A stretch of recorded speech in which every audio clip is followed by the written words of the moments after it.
Hello and welcome back to Concert Critiques in Cars with Emily. So this show is a pretty special one. It is my Illinois show for my 50 state challenge.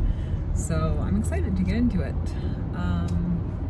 Also just a warning beforehand, if you are thinking about going to the AJR show and don't want spoilers, wait until you go to watch this because it's gonna be spoiler filled.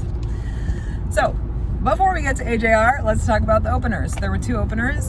They actually started early, which was amazing. So I really appreciated that they were conscious of time. So Almost Monday started, and I really liked the quick short feel of their first song of the instruments. Then they kind of dropped the instruments in the pre-chorus. The drums were loud throughout. It was a little bit hard to hear the singer. I don't know if that was just because I was at Barricade and the drums were on our side of the stage. But it was a little tough throughout to hear the lyrics clearly. The lead singer was like really energetic, moving around a lot for any time he wasn't singing throughout the whole show, so he made it really fun. The second song had a slower vibe, and I could hear the lyrics more because it was less instrumentally heavy. But I was not a huge fan of the instrumentals during the chorus. It had the whole song overall had like an 80s vibe, and for some reason that chorus music just wasn't doing it for me. Then after that, he asked us to sing just like the la's and da's, and I really liked the opening instrumentals to that song. Once he put the guitar down, he did like a karate chop and then went back and did some karate moves after when he wasn't singing. Really fun dancing between lyrics, definitely more upbeat than the previous song. After that, he thanked AJR and then played a song called Tidal Wave. It's a new single. He showed the crowd how to sing part of it. Similar vibe to the previous song. I really liked the quicker feel of the lyrics and the verses. And then they had a slower feel in the chorus, so I really liked the contrast between those two. So then the next song was more instrumentally helpful to start. Very disco vibe. He danced a lot during the instrumental bridge. After that, I played a song called Sunburn. Interesting instrumental in the intro. Took a Polaroid picture at the end with a camera that he took out. And then after that, he played The Sun Keeps Shining, which is the song that I know from them. I really liked the less instrumental heavy intro, and it was a really good follow-up theme-wise to the previous song. And it was just fun to see live because that was the one song that I knew from them. And then he asked the crowds to use their phone to light up the arena, so that was pretty cool too. And then after that, he played a song,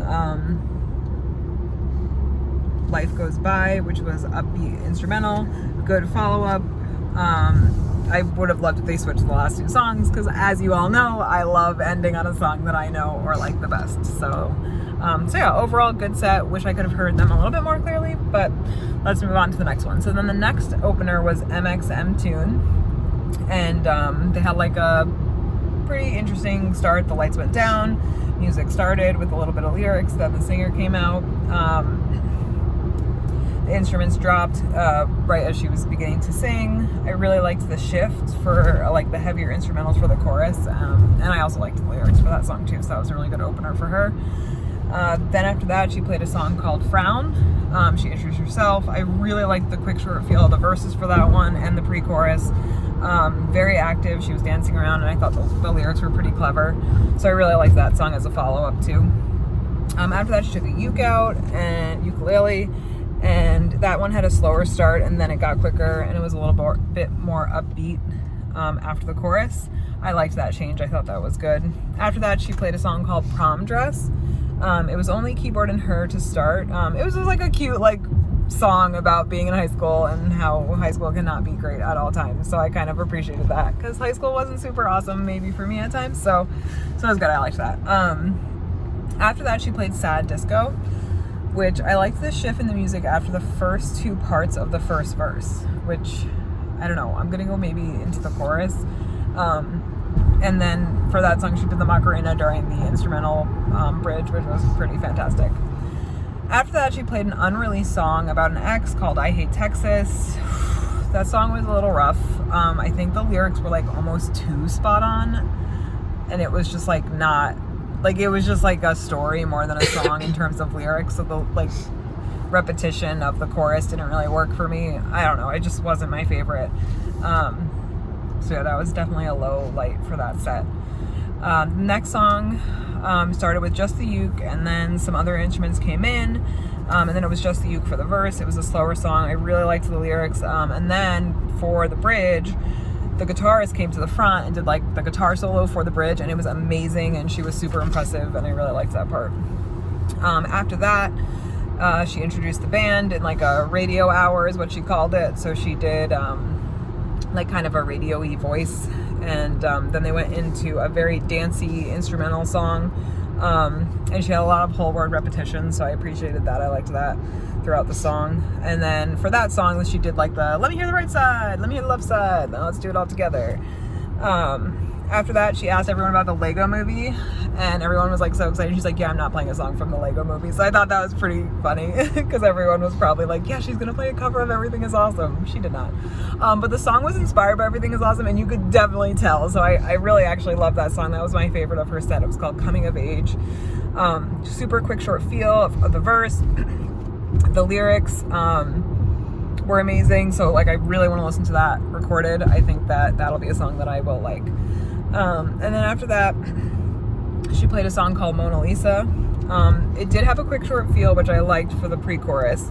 Like, really liked it. It was really like quick short, but then it was just like the chorus. I don't know if it was the lyrics of the chorus.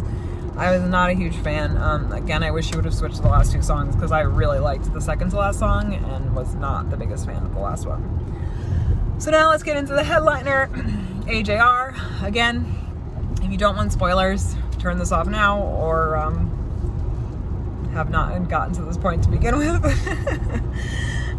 So the show starts with big huge letters, AJR presents the Maybe Man tour, and then like a voice with a pre-recorded images comes on, and he asks if you could go anywhere in a snap, where would you go? And a big hand comes on the screen and starts snapping its fingers.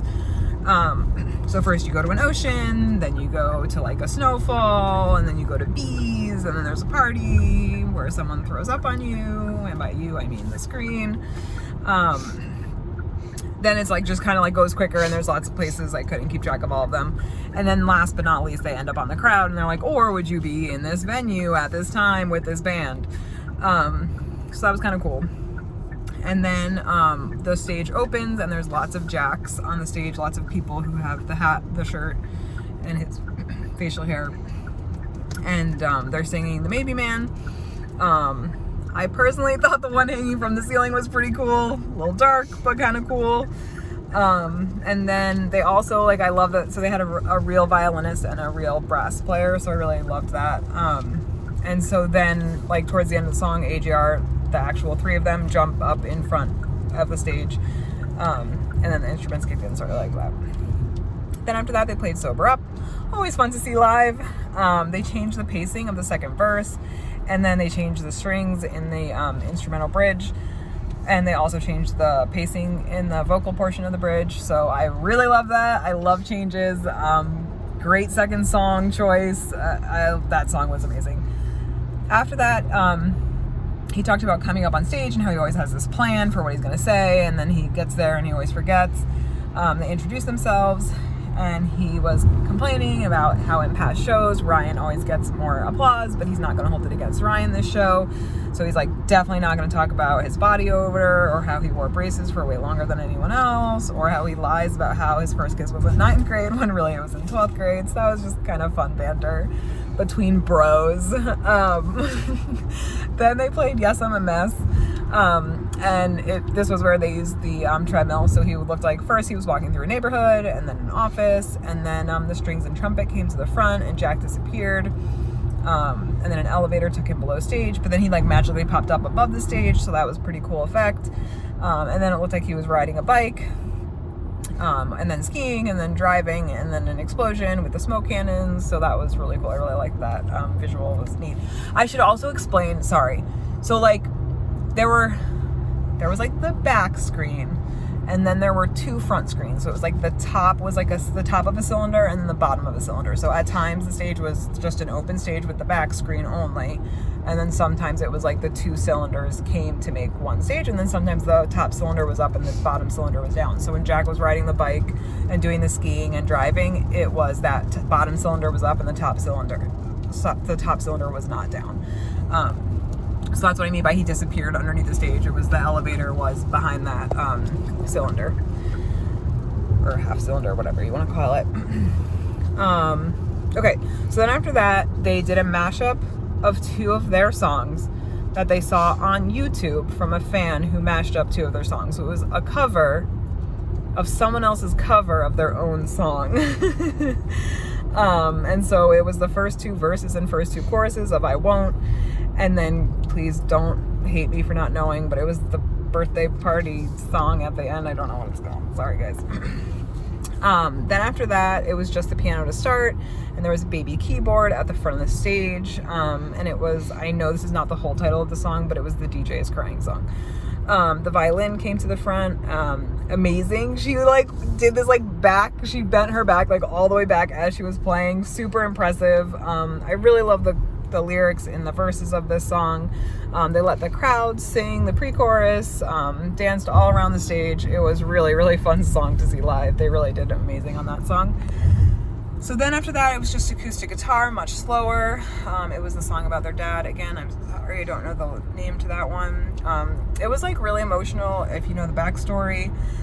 Seeing it live, I didn't think I would have cared that much, but it was, and I was pleasantly surprised at how it hit. You know, it's just you know that they're probably in pain singing that song, so it just kind of hit. Anyway, after that, you see the stage from Jack's point of view on the big screen, and his hand starts to kind of get bigger. And then he started playing the sample board for the percussion. That's what I'm calling it because I don't know what else to call it. So if I'm wrong, please correct me and let me know. And it was skipped to the good part. Changed the pacing at the end, which was a really good effect. I really, really liked the change. Then after that, he talked about how the song started. Okay, so then this song that they're gonna play, right? They're like, first it started as 2 Broadway, then it started as our most, as our darkest, then it became our weirdest, and then it became our biggest. And so this was, oh my gosh, I'm blanking on the name right. Yeah, thank you. Thing. I was like, why did I not write it down? Guys, it was Bang. So, spoiler alert. Yeah, thank you for helping me. I needed that. I was like, how did I not write it down? Anyway, really cool puppet show. Ryan particularly made it look so good. Like he was really doing it to a point where I was like, I know he's not really doing it, but is he really doing it? Because I mean, he was like sweating. Like he made it look so good. Like he was so convincing. But it was really cool. So they had the puppet show on the screen. They held some of the words towards the end, then they extended the end. They had a drums brought on the stage in the center. And so Jack's shadow would then suddenly kind of take on a mind of its own and would play, after he played, he would repeat him a few times and then kind of do his own thing. So that was really cool. I liked the back and forth. I liked the effect of the shadows kind of taking over. So that was cool. Then after that, they turned the lights on the crowd, and this was where they kind of took the break. They looked at the signs. One person wanted them to draw a picture so that she could get a tattoo of that picture. So they drew a pigeon with clouds. Then they talked to a guy who I guess he saw yawning 3 times. And then after that, a guy wanted to arm wrestle Jack for his hat, and the guy won. Then after that, they went into Inertia. I really love the lyrics in the second half of the chorus. The trumpet player came to the front for the instrumental bridge. The violinist and the trumpet came towards the end. And then, so then the lights went off and astronauts came to the stage. People dressed in astronaut suits came to the left side of the stage and the right side. And at this point, Ryan's keyboard was moved back and they played Touchy Feely Fool, which I don't think is the actual name. I really liked the intro in the chorus. I really liked that. I really liked the instruments in the chorus. And then the astronauts kind of moved after the bridge. And then at one point Jack had his guitar and the astronaut took his guitar and then they left stage. It was kind of random. I don't know if they were supposed to do something more. I'm assuming not because they didn't. And I feel like if they were supposed to do something more, they would have. It was just kind of random to have two guys sit in astronaut suits so they could take a guitar from Jack in the middle of the song. They were kind of like vibrating like they were taking off. I thought it was like inertia, like they were taking off to outer space. Right, but it only happened like a few times and it was, I don't know, I just felt like it was so subtle that if you weren't paying attention to the astronauts, you missed that part. I agree with you. That's what they were doing. But I don't know. You're right. I feel like it was a little bit lost on the crowd. What are you trying to tell me? Yeah. All right, so then after that, you saw Jack's point of view again. The floor began breaking, and suddenly Jack was floating in the stars, which is now suddenly astronauts. Oh yeah, okay, that makes sense. And they play Karma, and then he like began falling. So he was falling from space, which are obviously stars and all that stuff. And then at some point, he kind of came back into Earth with clouds, and a plane came, and he was like rolling all around after the plane came. And then there were balloons suddenly, and he was holding the balloons, and then he was just floating there, and then eventually the balloons popped and he began falling again, and like right before he gets to that like layer of like he's gonna hit the ground, the song ended. So that was cool. The whole song was very visually cool. After that, Ryan came and played the Turning Out trilogy. He sat at the piano in the front of the stage. Really, really cool to see like all three songs kind of like broken up into the three different parts. You know, and he kind of explained how first he thought he was in love, then he knew he wasn't in love, and then he was in love again. So it was really cool, and it was again like just a more powerful moment than I anticipated it would be. So I really liked that part as well. Really, really liked the lyrics in the third part, like the third Turning Out song. So then after that, Jack and Adam were in the upper balcony with instruments as well as the brass player, and they played the world's tiniest violin. I really love that they did that. I thought that was fun. And then by the end of that song, Ryan and the violinist made it up there as well. And then after that, they played Steve's Going to London. And they had given the crowd, so they were in like the second row, and so the crowd in the first row had drumsticks, and they were playing the drumsticks against the railing, which was really cool. And then Ryan and Adam went back to the stage, and Jack stayed for the bridge, which I really liked. So he played that acoustically. And then Jack left, and they were introducing the brass player, the violinist, and the drummer, and they all had their own little solos as they were introduced, so I really liked that. And then once Jack was back on the stage, smoke cannons, and then Jack like randomly got a banjo from someone, and he was rocking that out towards the end. So again, that was like just a fun, really random way to end the song, but it was great. After that, they played Burn the House Down. Always fun to see live. Jack was like going nuts on stage dancing, which was super fun to watch. They let the crowd sing the chorus, which was cool. So then after that, Ryan talked about producing their music. And so he showed us one song, which obviously, like, I mean, maybe if you're like intuitive musically, you would know. I didn't know. So they like presented it in a storytelling way. And so the first thing they talked about was like the bass, and then they talked about how they had the sound, and one time they were at a diner, so literally like a diner appeared, just like a table with the background and a fake waiter, and he was talking about how they put the plate down, and he asked the waiter if he could do it again, and they recorded it, and so they showed us how they incorporated that into the song. And then after that, they were talking about how in the library, and then all of a sudden like a library scene kind of popped up with the table, and the background looked like a library. And how they were watching home videos on Jack's phone, and it went to Way Less Sad.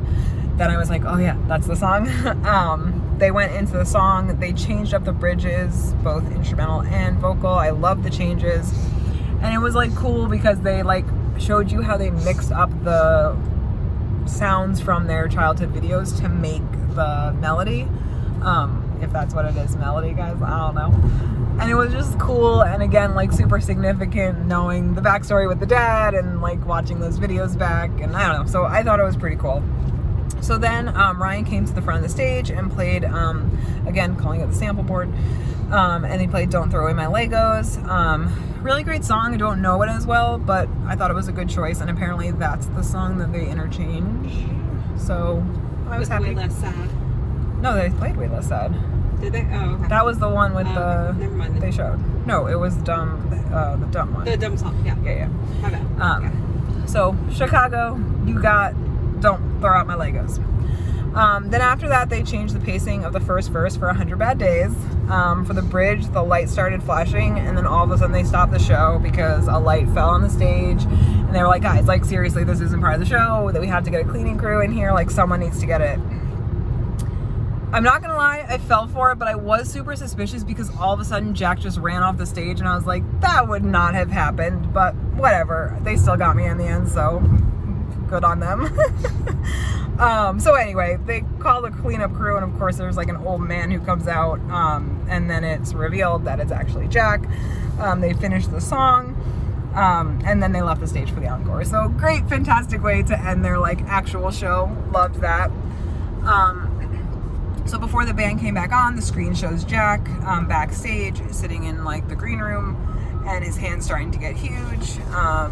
And then they walk back out on stage and start playing Weak. Such a good song to see live. It's significant to me personally, so I'm so glad they played it, because again, Weak is like one of those songs that I could see it going out of style, but I'm so glad that they play it, and it just made me so happy. And that was a great way for me personally for them to come back from the encore, because I know that they're not going to play it last anymore, and that's okay, but they played it, so I was really happy about that. So then, for the bridge, they all kind of went to the front of the stage. They stood in line and they started singing Old as Shit. And that was a good follow-up. I really liked the transition to that one. And then a sheet dropped in front of the screen. So again, now I'm talking about the cylinder screens. Both the top and bottom were down, and the sheet was in front of it. Obviously, they were doing something that we were going to be revealed at some point. So then they played, I'm going to say 2084. I hope that's the right title. But it was also a good follow-up. I really liked that one too. Again, those were two songs that I didn't really know as well, but they really worked well as encore songs. And so then after that, they talked about how like they've received a lot of hate throughout their lives, whether it was in like middle school, high school, from their friends who made fun of them for wanting to be a band, record labels for telling them they can't do what they're doing and that no one's going to understand their music, and then obviously people on the internet giving them flack for making some weird songs about weird things, and they wanted to say that it was their dad that had always encouraged them to keep going no matter what, and so then they end again with Maybe Man, and Jack went behind the screen, and then all of a sudden the top part of the cylinder rose up, and it was like this huge mechanical Jack face or head, and then so then after that Jack came back to the front of the stage. There were smoke jets, there was confetti, and they ended the song, and that was the end of the show. So that's a lot of information in a very short amount of time. If this was just an AJR show, I'm not gonna lie, it would be like maybe a 10. I mean, maybe they could have picked different songs for the encore just because I didn't know those two in particular. But unfortunately, we have to take everyone else into account. So when I give you the score, please note that it is not a reflection just purely on AJR. Really liked Almost Monday. Wish I could have heard their lyrics more. Definitely gonna check out more of their music, more of the recorded versions, but again, hard to hear. Overall, a few of their songs, like the 80s vibe one, wasn't my jam. MxmToon was really good. Really liked her. Again, she had a few songs that weren't my favorite, but overall it was a really cool and fun set. And then obviously AJR was amazing. Wouldn't have necessarily done anything or picked anything differently except for maybe those two songs in the encore. It's just really hard because AJR is definitely boosting the score up. Oh man, and you know what? I really do appreciate the timing. Like AJR went on at 8:30 so they could be done by 10:30. So I really appreciate that even though they had two openers, they took into account, they started the show a little bit early. So I do appreciate that. Oh my gosh, I don't know. I'm gonna give this one, no, I do know, I do. I'm confident in my score. I'm giving this one a 9.5. Again, it was pretty near perfect for AJR and the other things that I talked about previously. So yeah, let me know, do you agree, do you disagree, were you there, are you going to another show, have you already gone to a show, did you want to go? Yeah, and I will see you guys next time. Bye!